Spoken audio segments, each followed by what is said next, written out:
Кристина, привет. Так, пока не слышу, тебя не вижу.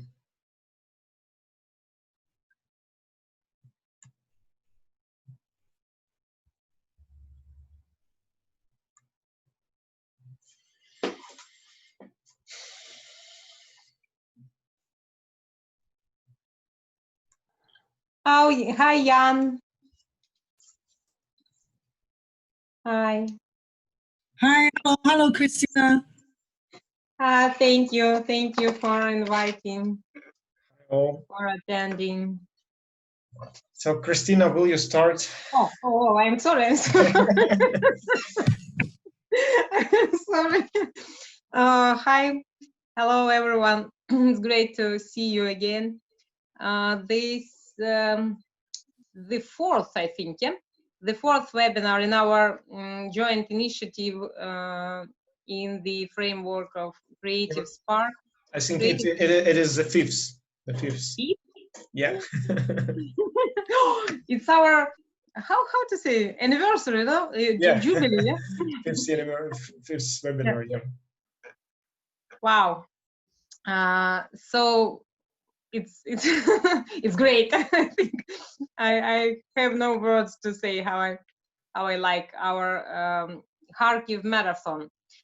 Some time ago, Paul and me decided to start common joint initiative called Kharkiv Startup Marathon that must be dedicated on the problems of startups. And this is the fifth, it's great, fifth webinar in this common initiative. We are working with the Creative Spark program. Creative Spark is a program supported by British Council. It's fifth year fifth year program, sorry. Here is Jan Doan. It's our project coordinator from British side. Jan, I'm great. It's great, it's good. Oh, Jan, hi. So our project is called Create Creative Entrepreneurs, and it's dedicated to the creative entrepreneurships, entrepreneurs, and we have a center of development creative industries. The main aim of this center is to give any help for young entrepreneurs, any help they need. So that's all. I'm sorry for this long introduction, but I want to pass the floor to Paul, and he will say some words. Yeah. Thank you, Christina. Hi, all. Thanks for joining our webinar today. Before we start, I would like to invite you to a free online course dedicated to entrepreneurial finance. So this course covers the topics of venture capital, legal issues, and startups evaluation. So if you would like to enroll in our course, just click the link in the chat box. I'll send it in a minute, so you will have it. Also, our startup incubator offers assistance with any of your projects or ideas. You can check information about what we do and how we can help you achieve your startup goals on our webpage. I'll share the link also in the chat box. So, but let's get back to the topic of our webinar. So today we're going to talk about how to raise money for your startup. Let me introduce our wonderful speaker, Dr. Yannis Pierrakis, Associate Professor of Entrepreneurship and Innovation at Kingston University London and Universitat Internacional de Catalunya, Barcelona. So prior to joining the academic community, Dr. Yannis worked as an innovation consultant for the World Bank, the Department of Finance and Private Sector Development in Europe and Central Asia, and as a senior expert in multi-million-dollar EU accession assistance projects. So hope I didn't miss anything. Please, Yannis, correct me if I did. That was good. Thank you very much. Thank you. So please go ahead, start. Okay. Well, thank you all. Thank you, Paul. Thank you, Christina. Rosa, I saw Ivan earlier. Jan, thanks everybody for inviting me.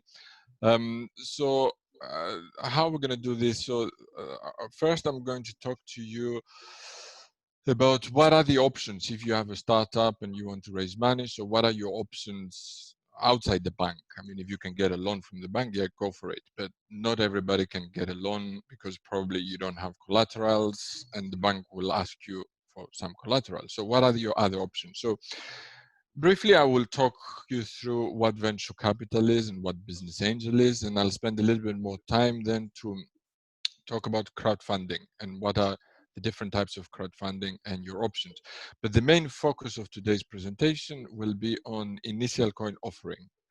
So recently, since 2016, 2017, we see several companies, startups raising extraordinary amounts of money through cryptocurrency. And obviously, you know, that was the boom was in 2018, but we still see that lots of companies still raising money. So this is an area that we are very interested as researchers. We want to investigate what are the effective strategies of raising money through an ICO, but also as practitioners, how you can actually raise money through an ICO or initial coin offering. So mainly, let's say the focus of this presentation will be on ICOs. Now, as I will be going through the presentation, please feel free to ask any questions in the chat room, and Paul will be collecting all the questions and we'll group them, and in the end we'll have time to discuss any questions, any comments you may have, or anything else you want to discuss. So I'm going to share my presentation now with you, if I found it.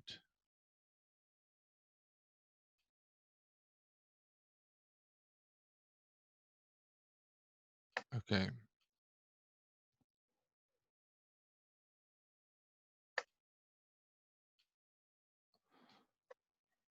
Right. Can you all see the screen, my presentation? Yes? Okay, Yeah. great. So let's say you have the startup and you want to raise money, as I said. So what are your options? You can go to a venture capitalist or business angel, especially if you can go to venture capital if you need large amounts and you are kind of more established. But if you are just a small seed company, you have proof of concept, perhaps you should approach a business angel. At the same time, if you just have an idea, perhaps you can join an accelerator. For those of you that you are not aware, accelerators are like pretty much an intensive MBA, I would say, delivered in 3 months in cohorts in a physical space most of the times. But you also get financial support, let's say $50,000 on average, in exchange of 7, 10, 15% of your company.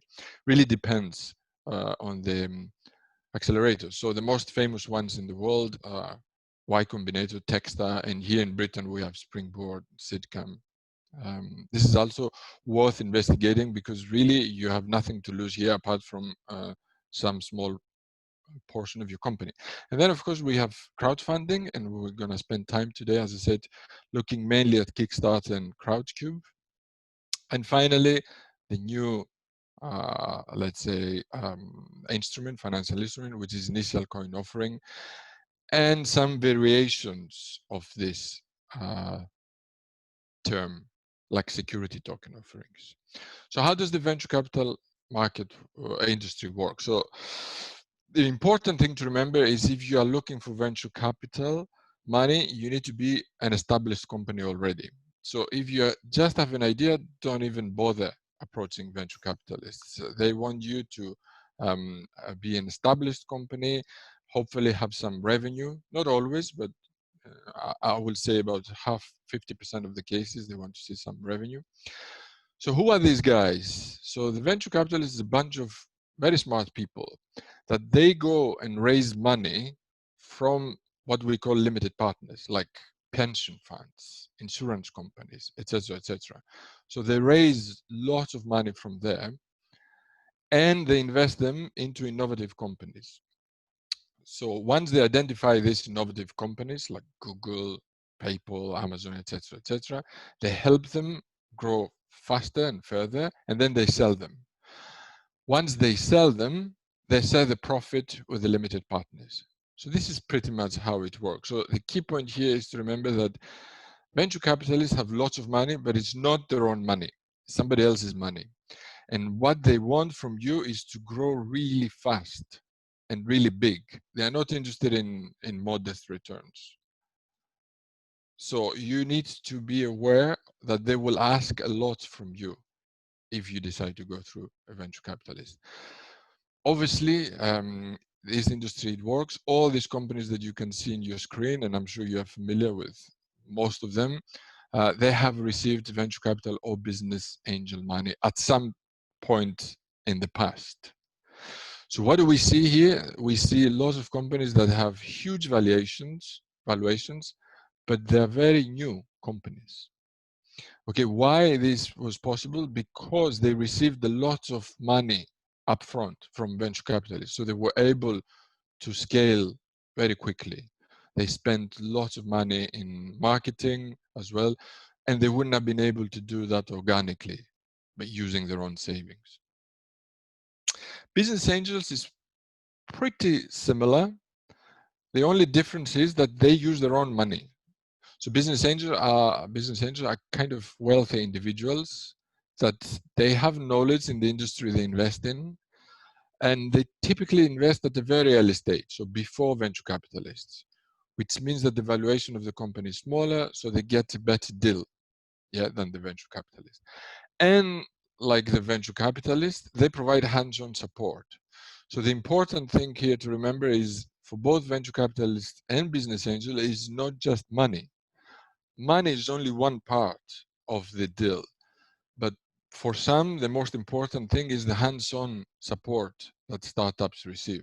And what do I mean by that?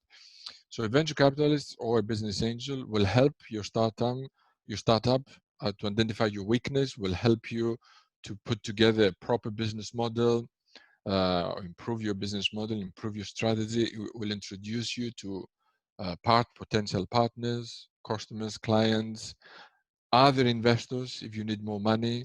They have a massive network of contacts that you won't necessarily have. So the benefit is that you get a lot, not just money from them. One typical example you will use to showcase the trajectory of a very successful company is Amazon. When Jeff Bezos started with $10,000 and then received some money from family and friends, and then we have business angels, two business angels. They only invested $54,000 together, and then 20 business angels. So, okay, this is an interesting case. Let's invest as well. And then it was the venture capitalist. So this is how typically it works. So it's first it will be your money, your small savings. Then if you're lucky enough to have rich family, your family, followed by business angel or venture capitalist. So this is the traditional, let's say, trajectory of alternative finance escalator, let's say. As I said, there are many good things of raising money through these guys. You finance your idea that probably you wouldn't have been able to finance otherwise because nobody would give you money. It provides really good contacts with the industry and identifies and corrects your weaknesses. What do I mean by that is sometimes we don't see ourselves, we are not able to identify our weaknesses in a startup. So we need somebody else to tell us, okay, maybe you're an excellent scientist, but you are not a good salesperson. And we really need to recruit a good salesperson. And they have a pool of sales people or marketing people that they can mobilize. Now, it's not only good things, of course. There are some negative, let's say, or some disadvantages of the whole thing is in exchange for all this support, you need to give away part of your company. Okay, you may start, well, let's say 10, 15%, but then the more money you raise, the more part of your company you need to give away, which potentially may mean that you may lose the majority of the shares of your company, okay, in the future. So not everybody's happy with this still. In addition, you allow outsiders to get involved with your company. So as I said, these guys, they are the investors. They want to help you. They want you to do well, so they will do well, but they will get involved. Sometimes they will tell you what to do, and sometimes they have veto in your decisions. And finally, don't underestimate how much effort you need to put in raising money. This is not an easy process. So it takes lots of time, lots of effort. Sometimes it's like a full-time job. So we see some startups raising money, but at the same time, they have to keep going with the company. So they may dedicate this task to one member of the team. That's all he or she does, is just trying to raise money, while the rest of the team continues with the day-to-day business, the company. So this is pretty much what venture capital and business angel is. I will now like to move into crowdfunding because this is kind of more trendy, let's say, and it's much more easier to raise money through this, in terms of if you want to raise money from venture capitalists, you have somehow to come across a venture capitalists, okay? Or get an introduction or approach them, and it's not that easy. As with crowdfunding, all you have to do is go online, and there are lots of crowdfunding platforms that you can try your luck with. So what is crowdfunding? So instead of raising large amounts from one source, let's say in the bank in the past, now you can raise the same amount, but from small sums from various sources, okay? And I will explain how it works. So this is a typical, let's say, journey. So you have your idea, okay? You have the startup and you have the idea. We are in number 1 here, where it says pitch. So you put together your pitch. Pitch is basically, it could be a video. Most of the times it's a video. It's very catchy. That shows what your idea is and why you want to raise money and what you're trying to do. And like, you know, some basic paperwork, like your balance sheet, that shows that you will be profitable, etc., etc. And then you submit this into a platform, crowdfunding platform. There are thousands now of crowdfunding platforms. So you have to pick the one that is right for you. So you submit your pitch there, and if it is approved, your pitch goes live. In your pitch, you need to describe what is your idea, how much you want to raise, let's say $50,000, and by when, let's say in 1 month. And what do you give back in return? So that here it varies. So if you use the reward model, so you basically pre-sell your product. So what you say is, if you give me $10 now, I will give you the product when it's ready. But you raise $10 from thousands of people. So you collect the money in advance, and then you have money to deliver the product. This is the reward crowdfunding. The equity crowdfunding is you don't give a reward, but you give equity. So you say, I want to raise $50,000 in exchange of 10% of my company. So you give 0.001% to each one that give you, let's say, $5 or $10. Then that is what your pitch includes, and it goes live. So you have 1 month, let's say, to raise this money. And people start pledging money, $10, $50, $1,000, depending on how much they want to give. So the key here is that you need to reach 100% of your goal. So if you say, I want to raise 50,000, you have to raise 50,000. If you raise 40,000 or anything less than 50,000, you get nothing, okay? All the money goes back to the investors.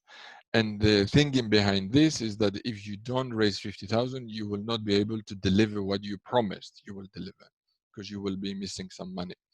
So it's very important to think very carefully what the funding goal is, not too high and not too small, and something that is achievable. So once you receive the money, you just get the money in your bank account and you produce the product and you send the reward back to the investors. Or if it is about equity, you just give them 10% of your company.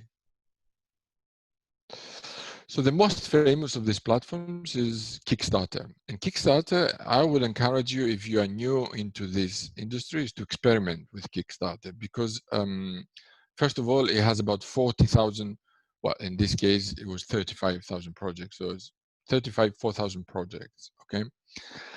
And on various industries, from whatever you can imagine is there. So it doesn't need to be only IT or only craft or games, or so whatever you can imagine is there. Okay, there is the projects for everybody. And all you know, in the worst case that will happen is you will not raise money.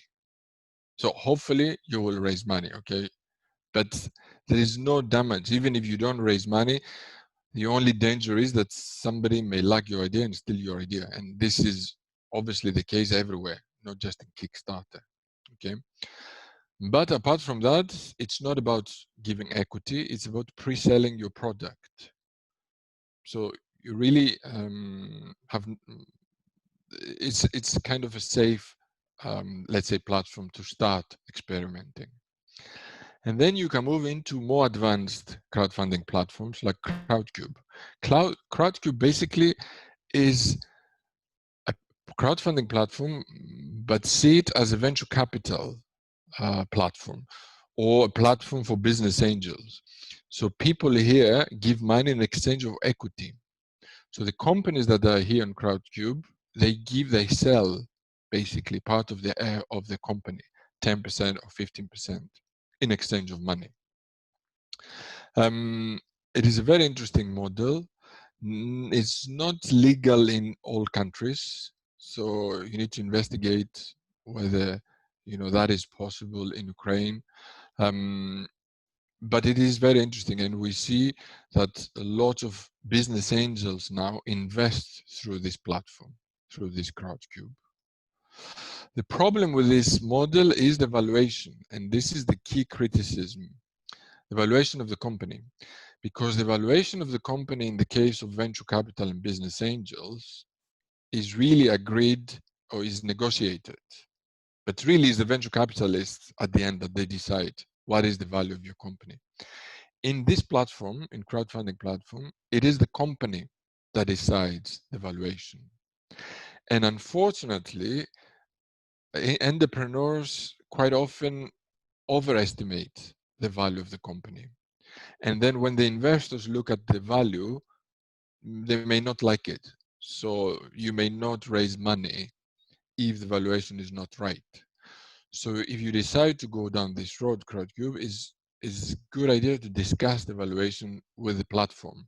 So Crowdcube offers these surveys, so they can support you with how to do a proper valuation in your company. And I've heard earlier Paul saying that there is an online course on valuation. I will definitely encourage you to attend. Valuation is one of the most challenging topics in this industry. How to put the right valuation in a company that has very little sales, very little data that we can use in order to calculate a plausible valuation. So valuations, yeah, it's a challenging issue. And then of course you have crowdfunding platforms that is just about donations. And here you can raise money, especially if you have a project that has a social, economic, or environmentally friendly objective. Because lots of people don't mind giving a couple of dollars for a project with a social objective. But remember, $2 from thousands of people is a lot of money. Okay, so don't underestimate the power of $2. Of course, as I said, this is quite a new-ish industry, so we have lots of questions still unanswered. So when you go to a crowdfunding platform and you have all these people giving you money, you can use them. You can, let's say, use them or utilize them in order to develop your company further. For example, you can ask them to be your advocates. They will talk about your product, okay? Or you can ask them to validate your product. So we've seen in some cases where people ask the investors or people that pledge money what color they prefer for the product to be. So at the end, once you raise the money, while you're raising money, you also do, at the same time, you're doing the product validation, because you know what people like. You will know whether they like the product to be red or yellow. You can ask them, they can vote.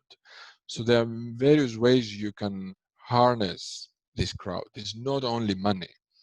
It's also marketing, advocacy, support, marketing validation, etc., etc.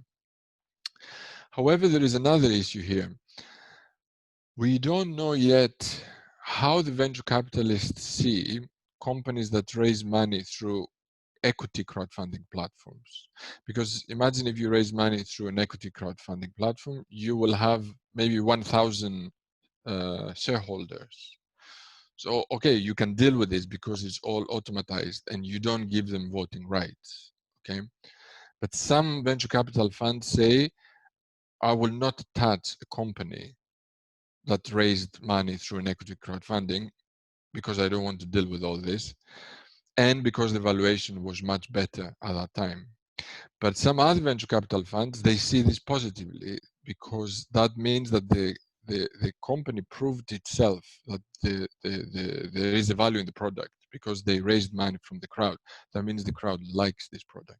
So there are two, you may come across two kinds of venture capitalists, ones that they like it and ones that they hate it. But something to bear in mind. Yeah, evaluation, I said the evaluation is an issue.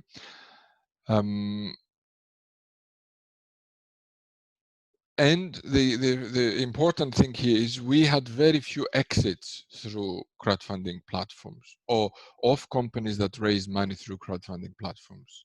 So we don't know yet how much money these investors actually make. And until this model is proven, then we cannot talk about, you know, like becoming a mainstream, because obviously this is about making money, and we need to see how much money the investors make, and it's still early days. So it's something that we need to bear in mind in the future. And now I'm going to move into the initial coin offering, which is basically a cryptocurrency. What is cryptocurrency and why do we trust cryptocurrency? So what you see here is a note, is the British 20 pounds note. And if you look carefully in every note, not just in British, you will see something in which is written there, which says that I promise to pay the bearer of this note on demand the sum of 20 pounds. Now, this obviously is not worth 20 pounds, okay? The value probably is some cents. But why we use this note to buy products worth of 20 pounds is because we trust that somebody else will use the same note for exactly the same value, okay? So, and this is one of the basic concepts of monetary theory. We trust that others will take the same pieces of paper or this token, this paper token, in exchange for things of value, of the same value in the future. This leads to one of the fundamental rules of monetary theory. So this is exactly how the initial coin offering works. But in this case, we don't have paper. Everything is digitalized. And the other thing we don't have is we don't have the Bank of England, yeah, which guarantees the value of this company. So we're missing two elements. The paper is all digitalized and the Bank of England. Now, the paper, as I said, has been replaced by digitalized token. And the Bank of England there isn't one. And this is how this works. This is completely outside the banking sector. This works in parallel. And this is something that the governments are scared of, because obviously they cannot control it. You know, if you lose the power of inflation, of interest rates, you lose the power of a lot of monetary power. So this is something that the governments are very keen to get their hands on in this field and understand exactly how it works. So what the ICO is initial coin offering, is the initial offering of a digital cryptographically secure piece of token, or how we call it, utility token, created on a blockchain. Okay, so why blockchain? Because blockchain guarantees that this will not be there will not be frauds, because blockchain cannot be changed. So all the ledgers that are included in the blockchain, all the different blocks in the chain cannot be changed. And that kind of guarantees, let's say, gives us some kind of trust, improves the trust that this is kind of, it cannot be fraudulent. So an ICO is a popular way to raise money by distributing a percentage of the initial currency supply to early supporters of the relevant project. What does it mean? It means I want to raise $100,000 and I issue 100,000 coins, my coins, yeah, at $1 per coin. And I start selling these coins to people. So in terms of some technical aspects, most of them are based on existing cryptocurrencies like Bitcoins, Ethers, and the latest one is Waves, okay? So they don't create their own infrastructure. They don't create new Bitcoin. They just build their own token into existing coins like Bitcoin, Ethereum, or Waves. The important thing here is to remember there is no equity offered here. Okay, it's just a token. So instead of going, if you are a company, instead of going to do an initial public offering in the stock market, you just do a pretty similar thing on a blockchain platform. Okay, an IPO, initial public offering, involves the issue of shares. Okay, security, and it's all very much legislated and through trusts or company. The ICO involves the raising of capital without giving up equity and is designed to drive interest and usage of the product or service or project. So it works really well if you want to create a community that will use your own token and they will redeem this token for the service. And I will explain how it works. For example, that was a company, Storage, ICO, issued 30 million worth of tokens, which can be later used as payment for future services. So what they do is they provide iCloud service. So people that bought the iStorage, the coins in the past, they redeem them later on to use the iCloud service that was offered by Storage. So how does it work? So you are the project, let's say, and you want to raise some money, let's say 100,000. So you go to this online platform and you say, here I have, this is my project, this is my pitch, this is what I want to do, and I want 100,000, and I'm giving away 100,000 coins. Now, investors, if they like your product, they may invest, they may buy your coins because they like the product, okay? So what they do is, okay, oh, I'll buy 100 coins from you. So they give you the money, and then you give them your tokens or your coins. Now, they have the tokens that you created, digital tokens, they're in the digital wallets, and you have the money. The money is mainly, the money will come to you in Bitcoin, Ethereum, or Waves, but you can cash it into fiat money. You have dollars in your pocket. It's up to you. Now they have your tokens, and then you give them the service, yeah? Once the service is ready, they can redeem these tokens back to you and you give them the service. So let's say the iCloud. Now they can use your iCloud. But what most people do is they buy tokens not solely to use the service, but to sell them. To sell these tokens at a higher value. So what happens is we have lots of exchange platforms. See it like small digital stock exchanges. And the token now can be sold there. And the value of the token can go up or down, depending on the demand for this particular token, for this particular service. So then people can sell between them, or they can redeem the tokens back to you. So this is basically how the ICO works, and everything is digitalized. Yeah, there is no real paper. Does this work?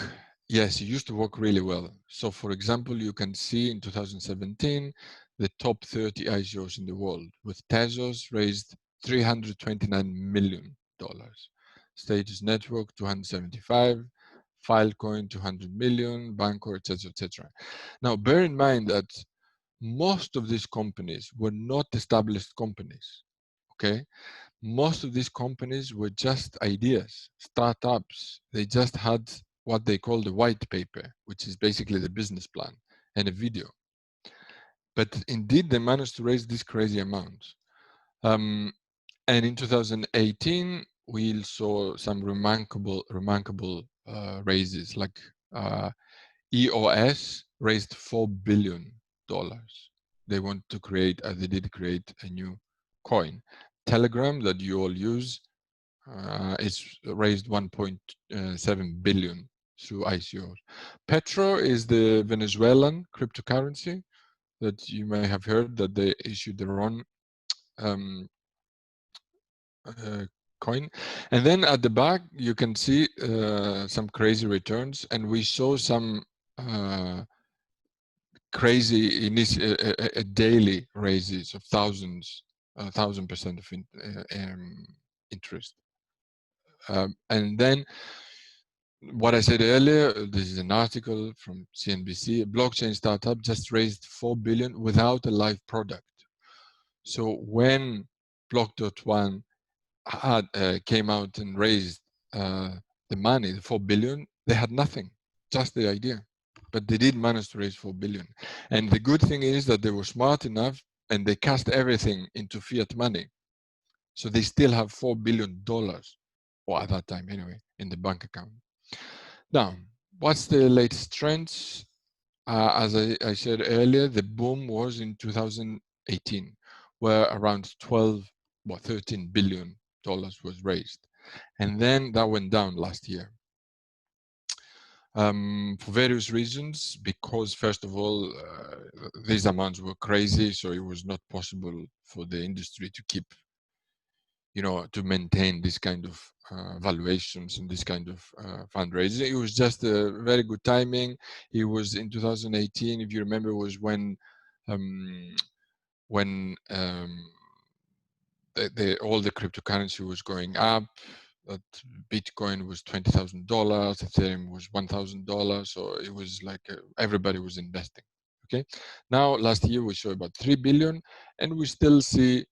I think we'll next year, well, in 2020, we may see some similar amounts raised. The issue here is with the legislation, because this is still very much a not legislated environment. So governments are trying to legislate this. The European Commission is really keen on this. The British government, they have task forces and working groups trying to come up with the law on this. Of course, there's lots of scam, so you need to be careful. Lots of companies that raised money and disappeared the next day. Confido, for example, raised $375,000 and nobody can find them. But there's not just one, there are a few. What caused the ICO boom, as I already explained, Bitcoin and Ethereum, they raised lots of money through there. We had some stratospheric daily increases in the value of some tokens, daily increases of 300 to 500%. which meant more money were putting money there. So everybody was trying to identify the next big thing, the next Bitcoin. Okay, so they were investing randomly in every coin that was available. And now what we see here is a new kind of new-ish concept is the security token offering. And this is basically you sell a coin, but the coin has equity attached. So for example, each one of your coin equals 0.01% of your company. Yeah. And in this case, this is very much legislated environment. Okay, this we call it tokenized securities, but then this is through, you have to go through the legal forms. So what are the differences between what I described in the first part, that was venture capital, crowdfunding, business angel, and versus rather ICOs? So venture capital, crowdfunding, and business angel, it's kind of slow settlement. It takes some time. There are lots of intermediaries. You need a lawyer, you need an accountant, you need lots of paperwork. It's quite an expensive process, especially for VCs. Opaque process, and the important thing is lack of liquidity for investors, which means the only way for venture capitalists, crowdfunding, or business angels to make money or to get the money back is when you are sold, when the startup is sold, or when they're able to sell their shares. Okay, and it's not that easy. Now, what we see with ICOs, you can raise money very quickly. We saw companies, for example, Filecoin raised 252 million in 30 minutes, and Brave's basic attention token raised 36 million in 30 seconds. So as soon as they went live, in 30 seconds, they raised 36 million. Obviously, they did lots of marketing before. There are no intermediaries involved. This is very cheap compared to the other forms. It's transparent and paperless, and the most important thing is offers immediate liquidity to investors, because investors can sell the coins the next day in these exchange platforms that I showed you earlier, and you don't have this in venture capital, crowdfunding, or business angel. Okay, that is what is a huge advantage in this industry. So what is it for startups through an ICO? ICO, you create and harness value through fundraising.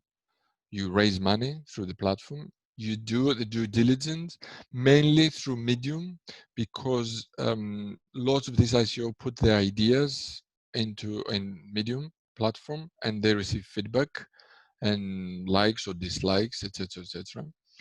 They also use GitHub a lot of times to validate the product and improve the product. So they find people in GitHub that can help them to improve the, let's say, the language or the code of the token in exchange of free coins. So they give them free coins, and these guys help them to improve the code, let's say. Or they give free coins to advisors to help them with the company strategy or social media campaigns. So the startups get a lot of things with free coins, digital coins that has no value, okay, at that point. What the investors get in exchange of that, access to private digital securities because they went through Medium, GitHub, liquidity anytime they want. The problem is the original value of the service is decided by the founders, okay? So that is an issue. But once the coin goes to the stock market, then the crowd decides what is the true value of this coin, okay? An investor has no control of the company, cannot get diluted because it has no shares, but quite often becomes victim of fraud, as I said earlier. So if you are interested in raising money, here you can see a comparative table. So in terms of amounts, if you are looking you know, for anything from 25,000 to 2 million, you should go either to crowdfunding or business angel. Business angel mainly will be a syndicate. If you're looking anything to raise for anything over 250,000, 20 million, you should go to venture capitalist. For ICOs, we saw all sorts of values, yeah, from 1 million to 4 billion, but even we saw less than 1 million. But the average is 1 million, over 1 million. Expert support, you don't really get expert support from crowdfunding or ICOs, but you do get expert support from business angel and venture capitalists. These are professional experts. Speed, the quickest way by far is ICOs, within days or minutes or seconds. And the most lengthier is venture capital, which could take up to 12 months. Outsourcing talent, really the only industry that offers you this option is ICOs, because as I showed you earlier, you give your coins for free to talented individuals to help you with the code or the marketing campaign, etc., etc., or to act as advisors. Market validation, you can do both through crowdfunding and ICO. You can ask the crowd whether they like your product and how you can improve it, but you cannot really do that through business angel or venture capitalist. Cost, crowdfunding is very cheap and ICO is cheap, but venture capital is quite high. The cost is really high. And liquidity to investors, the only one that offers immediate liquidity to investor is the ICO. And now, in the next 10 minutes, I'm going to quickly explain to you, if you are interested in raising an ICO, how you can do that in kind of 4 steps, okay? The first part is the ICO, and the second part is the latest trend, which is called initial exchange offering. So it's pretty much the same, but it's much easier, and I will explain what I mean. So we'll first look at the first one, ICO. So you need a white paper. You need then to develop the coin, this digital token. Then you need to advertise that you sell these coins on your own website. And then once you sold your coins, you need to list this on exchange platforms. So let's look at this more carefully. So first, you need to prepare your white paper. What is a white paper? Basically, it's a business plan, like what it looks good. Yeah, but I have also seen some very bad white papers that they actually managed to raise money, and a video. So you just explain what you do. So pretty similar to what you do for a crowdfunding platform. A business plan and a page. Then in this white paper, you need to explain what proportion of your token you will give to advisors. So for example, I use this particular Ucoin, this example. They give 5% to advisors for free, 10% to Bounty. Bounty means they give 10% of their coins to techie guys, you know, to help them with the code or promotion of the product of this coin. And then in this particular case, they will only sell 50% to the crowd. Yeah, the remaining 50% will be given for free. And further, and the second step is to create the token. And now it's very easy to create the token or coin. One example is you can go to waves.exchange and you can download here. You can see you have Windows, Mac, Linux, whatever you use, and it just creates automatically for you the coin. So you just say how many you want and what is the name of your coin, and they just transfer. You can transfer this into your wallet. Okay. And then I'm just trying to get rid of this. Okay, so then on your own website, you have to advertise this. Okay, and we see that it works quite well when you give discounts. So for example, in this particular case, if you want to buy the coins in Q3 of 2020, you get 7% bonus. In Q4, 6%. In Q1 of 2021, you only get 5% bonus. So this is an incentive in order to attract investors quicker. And this is quite a modest bonus. I've seen, like, if you are an early investor, you can get like 50% bonus in some cases. So here again, in the same website, you can see that they want to raise, the token symbol is Ucoin, token available 500 million Ucoin. The token price is $1. The soft cap means the minimum they want to raise is $100 million, and the hard cap, this is the maximum, $200 million. Token sales period, January to December 2020.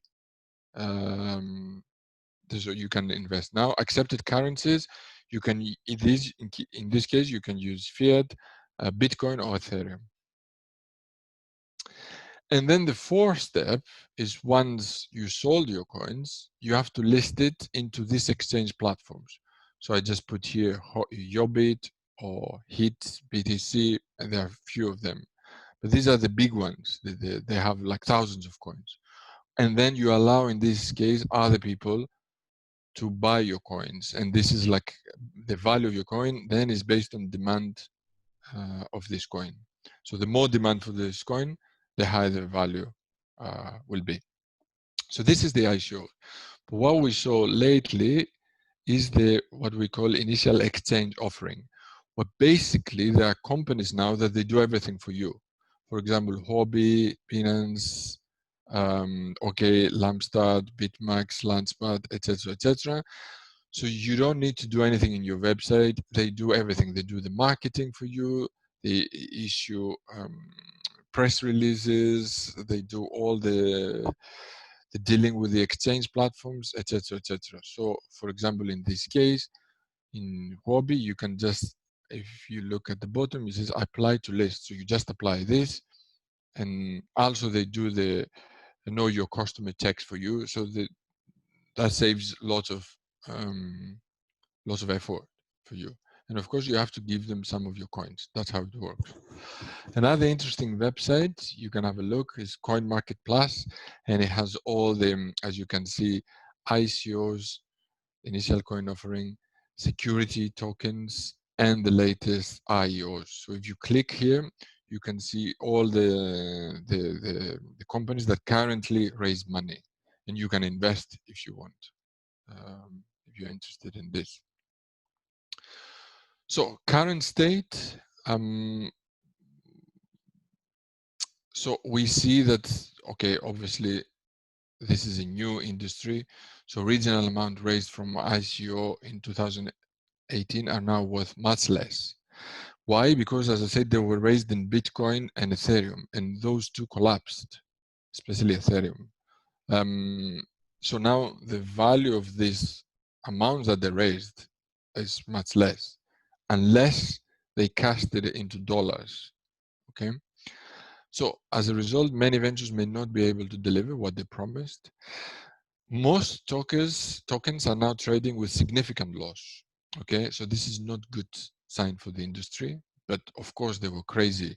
The amounts, or the valuations of this company, the value of the coins that they were selling. Most tokens are not in use yet, and really only a small proportion of ICOs was originated by quality ventures. The majority of them were just, no quality, no background. And what we see now, ACOs and IEOs are increasingly becoming more prominent. We still have very many challenges. Who puts the value in the token? What's the white paper should look like, and who does the checks? What are the fundamentals of fundraisers? We don't know yet. Do they have a background in what is the background, etc., etc.? There's still issues with transparency and fraud, unfortunately. Will securities be the norm in the future, or the tokens? We still don't know. We still don't know what the governments will do, how they will legislate this, but definitely something will come up. And what we need to bear in mind that this is a very young industry. Remember, the venture capital industry has been around since the 40s. Okay, that's why it's so established and so well known. This is a 3 years old industry, let's say. Okay, so of course we will see ups and downs, and of course we will see frauds, etc., etc. So there will be lots of volatility until this is matured, this industry is matured. And we saw unknown companies raise millions in hours.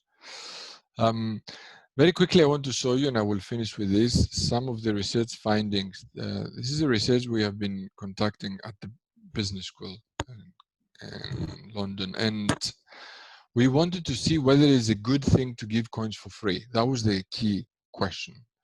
And how much of these coins you should give for free. And also we want to see how ICOs use social media.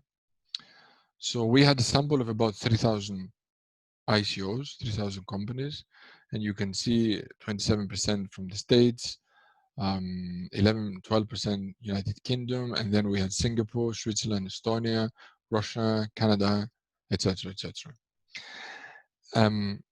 One of the variables that we collected was why these companies raise money. Okay, so you can see the most popular reason was marketing, or product development, legal operations, or research and development. Okay, so they were almost all of them wanted to spend money for marketing. And then we captured how much of the tokens they give for free. So on average, 2.4% they were given for free to bounty programs. So these are to techie guys to help them with the coin, or with the code, or advisors. So these are like business advisors to help them with the company. And only about, on average, 50% of the coins was sold to the crowd. And we wanted to see where this, if this is a slide bar, what is the ultimate, what will be the ultimate proportion of coins giving for free. So that was the research objective. And we also looked at what kind of social media they use. Over 70% they use Twitter, followed by Telegraph, Facebook, Medium, LinkedIn, Bitcoin. Now, look at those, Reddit and GitHub. Those are interesting ones. I'll come back to this, YouTube and Instagram, okay? And then we ran our models, and what we found is actually giving money for free is not a good thing. And the dependent variable here is how much money you raised.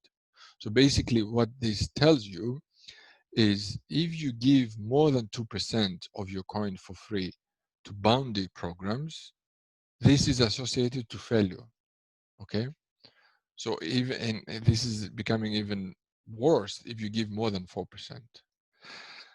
The same for advisors. If you give up to 4% of your coins to advisors, it's no problem. But if you give more than 4%, it becomes a problem. So it is associated to not raising money. On the other side, and as expected, what basically those green boxes ticks cycle so is that the more of your coins you sell to the crowd, the better it is for you, the more likely it is for you to be successful in your fundraising campaign. Okay, so we also looked at what social media are, let's say, more associated to success, and the strongest predictor by far was GitHub. GitHub, together with LinkedIn, but GitHub, the coefficient was much higher. It is by far the strongest predictor. So companies that use GitHub are much more likely to be successful in fundraising than those that do not use GitHub. And companies that use Facebook are significantly less likely to raise money than companies that do not use Facebook. And I will explain why this may happening. So the higher the proportion of coins you offer for sales to the crowd, the more likely is for you to be successful, okay? Offering free coins to outsource talent like techie guys or advisors is not always a good thing. So free coins to bundle programs should not exceed 2% of all your coins. And at the same time, free coins to advisory programs should not exceed 4% of all coins. The use of GitHub and LinkedIn is associated with ICO success, and in contrast, the use of Facebook is associated with ICO failures. Why?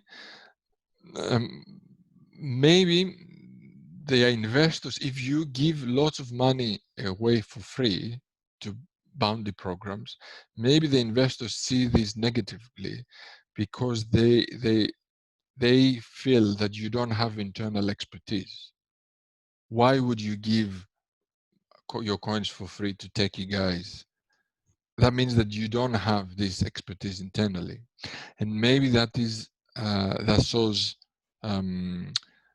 well, that is not a good signal to investors. They much prefer that you have a solid team to work with you, because we don't know who these guys will be in the future, you know, who will get your coins to help you with. So perhaps the bounty programs it should be treated with some caution. Social media platforms that allow interactions between IT specialists, advisors, and investors are an integral part of this process. GitHub, as I said earlier. We also saw Reddit, but not everywhere. So what we saw that is happening here is we see a completely new entrepreneurial ecosystem that has emerged. But in this case, everything is digitalized. There is nothing tangible. So all the advisors are digital advisors, and you pay them in your coins. All the techie guys are through GitHub, this platform of communication. You pay them with digital coins. Investors are the investors. They pay you with digital, with Bitcoin, or now fiat money as well. And everything is based on digital platforms. So we see that a parallel entrepreneurial ecosystem, parallel to what we have known so far with venture capitalists, business angels, etc., etc. So this is fascinating, of course, industry for both investors and startups. As I said, we saw like startups with no fundamentals raising crazy amounts of money. But also from our point of view as universities, this is a very interesting topic. And we work very closely with other, let's say, experts in this industry. And we try to come up with what works and what doesn't work in terms of fundraising, in terms of policy making, because as I said, the government wants to be, the Treasury, the British Treasury is really keen to be involved in this. We also saw banks, JP Morgan, they issue their own coins now. Governments issue their own digital coins. So it's definitely an area worth investigating further if you are serious about raising money. So now I have a couple of websites for you if you want to have a look.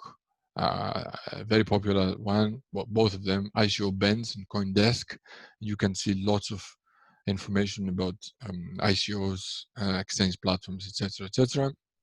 And also my email, if you need any more information, or if you want to see the paper, I can share the paper, the research we did with you.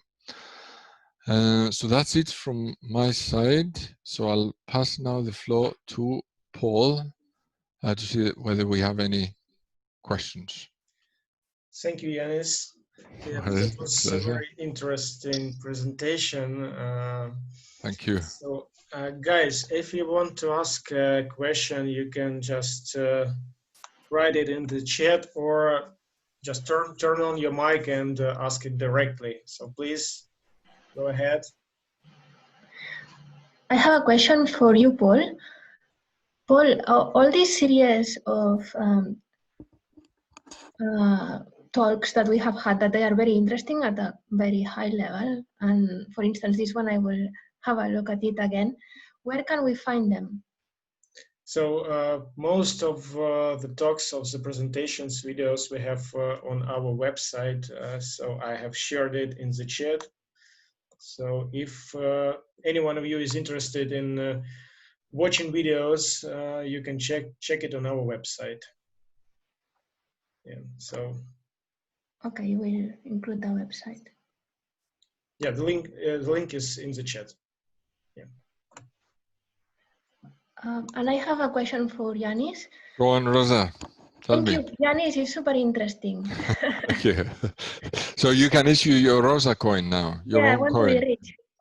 Exactly. It's because scientists, we tend to work too much, and then the least thing that we do is worry about the funding of what we do, and then we get stuck. So our science doesn't go further because we don't worry about the moving on. So I have a question for you. When you have a white paper, can you simply copy the pattern of percentages given to people and you make a very good marketing about it? And are you able to convince then the investors, even if you don't have any idea, just copying from a successful company? Look, we have seen. I'm telling you what we have seen. Yeah, I'm not telling you what is wrong or right.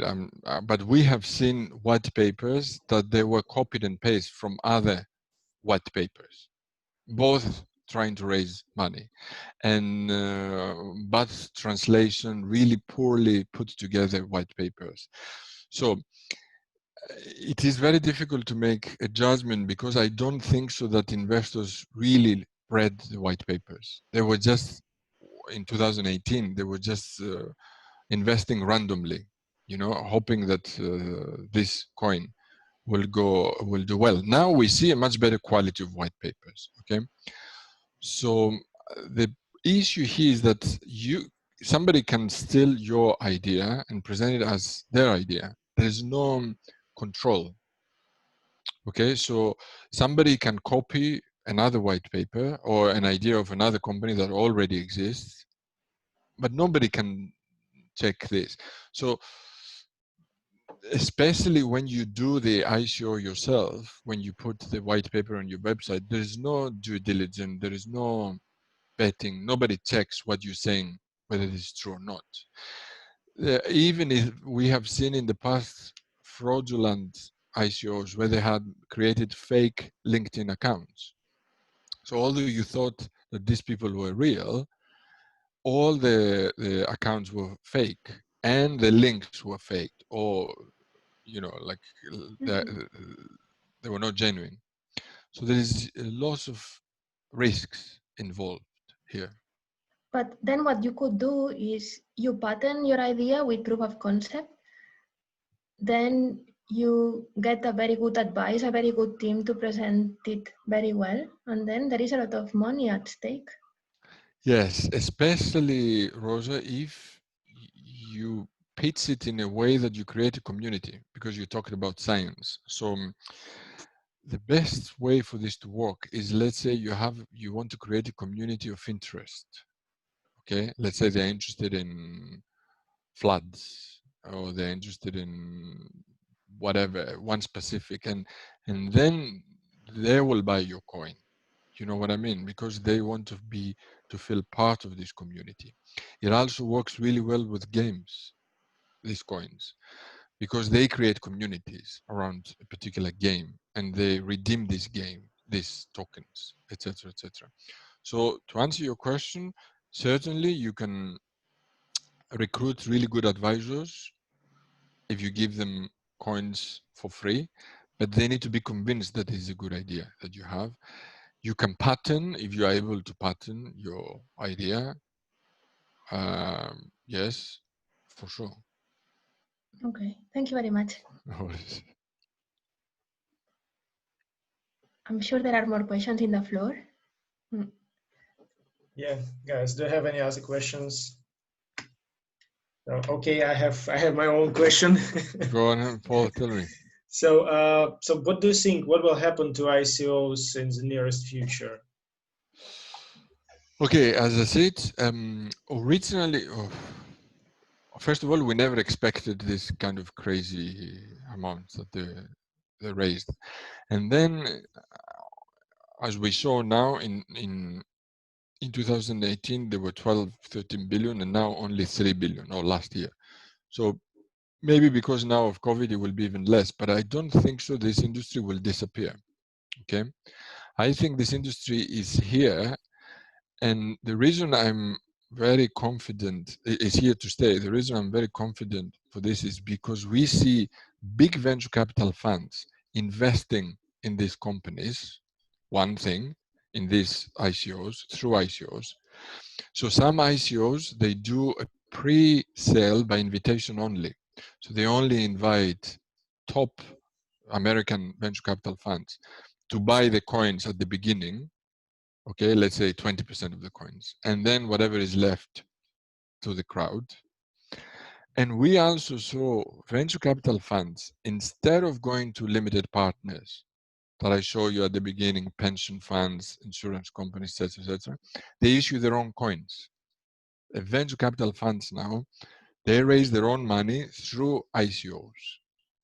So there are lots of ways that now this industry is changing.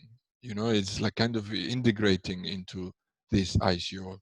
We don't know exactly what will happen with the legislations. This is the key here, because the government does not like this, because imagine if there's no exchange in fiat money, there's no tax, okay? So you may issue a coin, I buy your coin, and I redeem the coin back to you, and you give me your service, let's say a cloud. But so far, there's no fiat money involved, so the government cannot tax this. There's no VAT, there's no tax, so they don't like this. Okay, so there's lots of issues that need to be clarified for this to crystallize, you know, to get its final form. But it's definitely here to stay in one form or another. Okay, so here's another question that is coming from your explanation. So why do you think Telegram failed with the Ton cryptocurrency? Because I know that huge companies, VCs, were investing in it, and it should have a bright future. But yeah, but it's not about they didn't manage to raise money. You know, it wasn't that. I mean, it failed for other reasons, but not because they were not able to raise money. Yeah, I understand that they raised money. They had exactly almost 2 billion. But why do you think they failed? I don't know, to be honest with you. Yeah. I don't know. That's an this is another topic for another webinar where you will invite me as a guest, as a participant, not a speaker. Okay. Guys. Okay, so yeah, we would like to encourage everyone to join the online course that Ivan Zupik has prepared. It's an online course that is available in the website. We have a link. If not, you email us and we give it to you. So you can do it in your own time. There are videos. And then when you finish the different videos that are there, there is an online test that you do also in your own time. And if you pass, that probably you will pass. If not, you go back to see the videos. Then we will issue you a certificate in this financial course. It's very important for moving on. I think is not only those who study business, everybody should be doing these courses. Especially for valuations, as I mentioned earlier. Really, even if you are, whatever you want to raise money, whatever way, you need to know how to value your company. This is the most crucial, because even when you meet an investor, the investor will give you a value, and you need to be able to go back to him and say, no, I don't think so, this is the right value. And he will ask you why. You need to be able to explain why. Okay, so this is something that we realize our students are missing this knowledge. So we spend lots of time explaining the importance of knowing how to value your company. There's no one way of valuing the company. It's more about understanding the language of investors. Okay, so why they say this valuation, how you can defend your valuation. So I think it's a very important topic. Thank you.